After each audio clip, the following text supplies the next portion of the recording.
Hello gentlemen, and perhaps some very interesting ladies. My name is Luke and I'm supposed to show you guys how to finish part 2 of Monster Quest Paradox. Before we begin, I would like to thank everybody who had helped me on the previous walkthrough in the comment section as to what I could improve on and how I could ultimately make my walkthrough more helpful to you guys. I have tried my best to adjust my walkthrough making in accordance to you guys' advice, and I hope this one is a lot more helpful than the previous one. Also, I apologize for the echo as well as the watermark in the bottom right corner of the screen.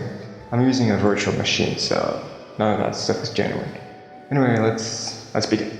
And no, I ain't recording this in my mom's basement. We're gonna use the harpy feather to teleport to Leviathan village. Alice will ask you if you want to recap of the game, but since it's just a bunch of text that we probably don't understand, we're gonna choose option 2 to skip it. Move north and enter the tunnel that used to be blocked in part 1. And just kind of make your way through it. When you come out on the other side, you'll see a village. It's called Marport. And when you go to the bottom right of this town, you'll see a man with a bandana and a boat. If you talk to him, he'll deny you access to the boat at first, but you have to go to the seahorse nearby. She'll give you a piece of paper, like a pass or something. And you have to return to the boat guy. And he'll let you on the ship. When you get off the boat, go down, right, into the castle, and you're going to want to go up to the second floor where you'll see a sea monster girl. This is Leviathan. You choose first option, and after some dialogue you gotta go back down again, where you're confronted by a puppy girl who suggests you to follow her. So let's do that, and talk to this girl, green-haired mermaid, to get onto a ship. Go downstairs again, go up left to the open room and talk to the cat on the chair. She tells you to go back to the middle floor. Select that. Move to the storage room and talk to the blonde mermaid girl. She's gonna kick you off the ship after a dialogue, but we're just gonna return. Cause I feel like it's kinda rude to kick somebody off your ship like that. So yeah, let's get back in there. And then the blue mermaid will join us because she thinks we're cool. After this is when you need to move down to the second floor again and talk to the cat. And you gotta go back to the storage room where the blonde mermaid was. However, this time when you speak to her, she will join you. You're able to recruit her.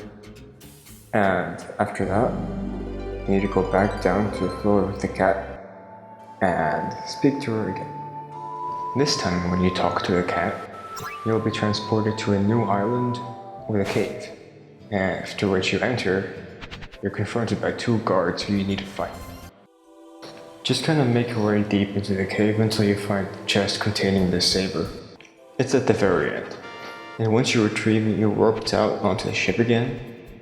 After which your party size increases to 10 slots, and you're also able to board the boat. However, you can't run, dash in the boat, which can be kinda slow later on. Pressing Q or W will cause a map to pop up. You're gonna want to go east, all the way to that sandy area over there, and then get off the boat. Make your way over here, to a light bluish castle, and on your way there you're gonna need to be crossing 3 bridges. On the 3rd bridge, you'll receive a camping scene, but after that just continue into the castle.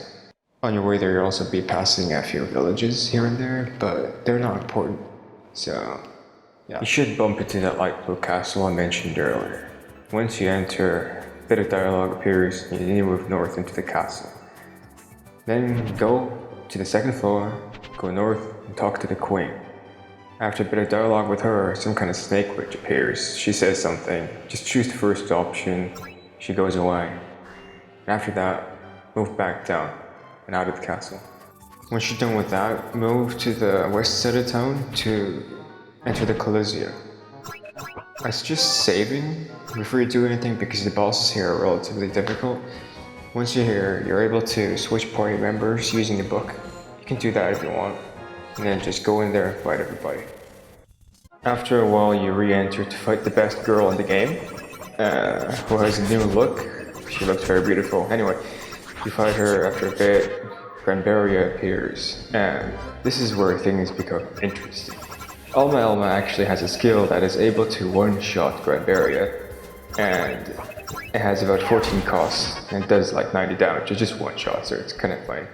After that, you're done, and you're thrown back to the castle where the queen hands you an item or two. This is when you need to go downstairs, and the Dolahan and Cerberus will be right outside. They're arguing or something, but you can talk to both of them to recruit them. And after that, you just need to go down, just exit the town, and go up and then go left to that blue school thing. When you enter, you're immediately attacked upon entry, so be prepared for that. After that, move through the school, and if you look to the right, you can see Alma in a schoolgirl outfit. She's actually really attractive in it, I must say. When you're done talking to her, move upstairs and just continue. Not far from the stairs, you'll see the Snake Witch again. After a bit of talking, she transforms and you just fight her. She's kind of tough. After that, you'll walk back to the castle and exit the town and go southwest. You'll be seeing a bridge that you need to cross over here. Then you need to just get to that tree over there. You're unwelcome in this village, so they decide to attack you. After you kill them, just move to the left and talk to the queen. After a humorous cutscene, the queen asks you an important question. Select the bottom option to tell her that you come in peace and that you don't intend to hurt the plants. This prevents the battle that would have otherwise occurred. Exit the forest and make your way southeast and look for a mountain with a sparkle. When you see it, enter it and make your way to the top. When you encounter the Ant Queen, choose the bottom option. After a little dialogue, choose the bottom option again. And then go back to the plant insect village, talk to the queen, choose the middle option.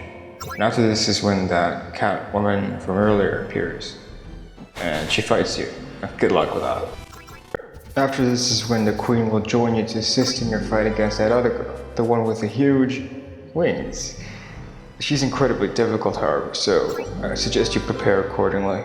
Unless you're pro, like me, who uses equations to calculate the exact damage output of his enemies. After that, just make your way west from the plant insect village and enter a village near the Tartarus in the water. This village is called Esta, and you can't exit for some reason, so just go to the right, onto the clouds. Talk to the two creatures next to each other and you'll see that the world's broken over there. Then go north into the building and you'll see two, I don't even know what they are, but those things, right? Just pick the first option. Make your way to the right side of the town where the clouds are and the blonde creatures. Then you should see if you go inside, go to the right, and before you get to this sparkle, save because there's a boss fight. Depending on which route you're on, Alice or Elias, you'll fight either Gnosis or Xeon, the girl with a flag or whatever. Gnosis doesn't die very quickly, so be careful, I guess. After finishing either of the two off, just get out of town and make your way west over the North Bridge, and then go to the east. You're looking for an oasis. Go to the sparkle to enter Undine's cave, and she's southwest somewhere. And you have to fight her. She seems to have a damage reflection skill, which is kind of scary. You can hear it here. And it can kill you. It's really annoying. After that, she joins you in order to fight Herveti, and she's pretty difficult because, as you can see, it had taken me around half an hour to kill her. Like, I know monsters can be difficult in any game, but it takes a certain level of bad to suck at it into a game. Use a harpy feather to teleport to Grand Noah, the town with the Colosseum. This is also where that queen is, which you need to go to. Our beautiful queen will take us to another room to talk with the Snake Witch. And after a bit of dialogue, use a harpy feather to Esta. Then go left, north, over the bridges into the ruins. Move to the north side of the ruins and then go right after those pile of corpses, and you'll see the best girl in the game again. Best girl will take you to Tamamola's shrine to discuss something with her, I don't know. After which, two armies are going somewhere, whatever. Then you need to go west into the castle. Alma does some stuff with him in the bushes, takes everybody out. Then move towards